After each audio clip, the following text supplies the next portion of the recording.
All right, so get this. Picture a time before museums, Okay. right? Like before you could just like wander through halls and see, dinosaur bones and ancient artifacts. Imagine people collecting these incredible objects just to share them, not in a stuffy museum, but in these grand, awe-inspiring Oh, rooms. I know exactly what you mean. They were called chambers of wonder, Yeah. right? They were all the rage back in the 16th and 17th century. Yeah, these chambers, they were like the original museums, only way cooler. Definitely not your grandma's museum. Oh. We're talking the ultimate expression of a collector's passions, showcasing their wealth, their knowledge, their refined taste. Yeah, it's like imagine walking into a room crammed with the most bizarre and fascinating objects you've ever seen. Scientific instruments that make even Da Vinci do a double take, art that hints at far-off lands, and just this overall sense of wonder, like you've stumbled into a secret world. And that's exactly the reaction they were going for, right? Yeah. It was all about evoking a sense of awe and amazement, transporting you to another realm.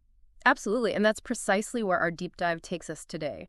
We're traveling to Forchtenstein Castle in Austria, a fortress so impenetrable it's never been conquered. But here's the twist. Within these formidable walls lies a hidden world of treasures, a chamber of wonder fit for, well, royalty, basically. It's that contrast, isn't it? This juxtaposition of military might and delicate beauty that's totally by design.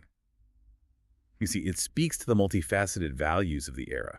They're saying, yeah, we can defend ourselves, but we also appreciate knowledge, beauty, the finer things. It's like you come for the cannons, but you stay for the intricate clocks and bejeweled whatnots. Mm. And speaking of those treasures, man, they had some seriously impressive stuff.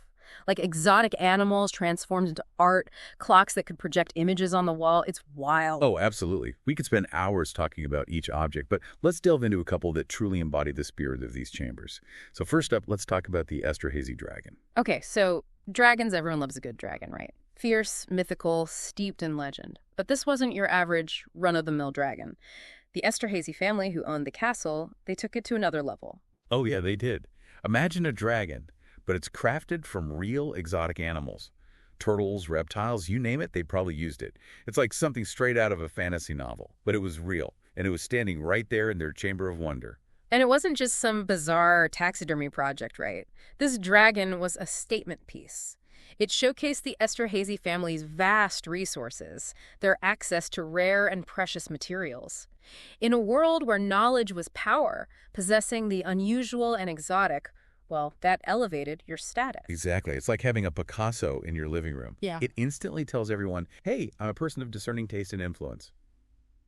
And speaking of ingenuity, we have to talk about another object that just blows my mind. The clock with the built-in image projector. Hold on, wait a minute. Image projectors, they had those back then. They did. It was called a laterna magica, like a very early form of image projection. Imagine this wasn't just telling you the time. It was projecting moving images on your wall at night.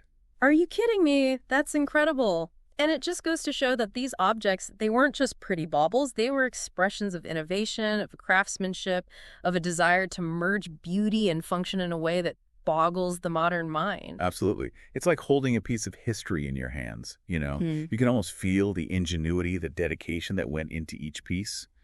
But the story doesn't end there. Remember how we talked about the changing times? Well, in 1919, a significant portion of the collection was confiscated. Oh, wow. So even these treasures weren't safe forever. Nope. It's a stark reminder of how fragile these things can be, how political shifts and changing ideologies can impact even the most impressive collections. Yeah.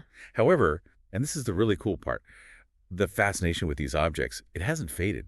Just a few years ago, in 2019, some of these very objects were on display at the Met, the big museum in New York City. It makes you think, doesn't it?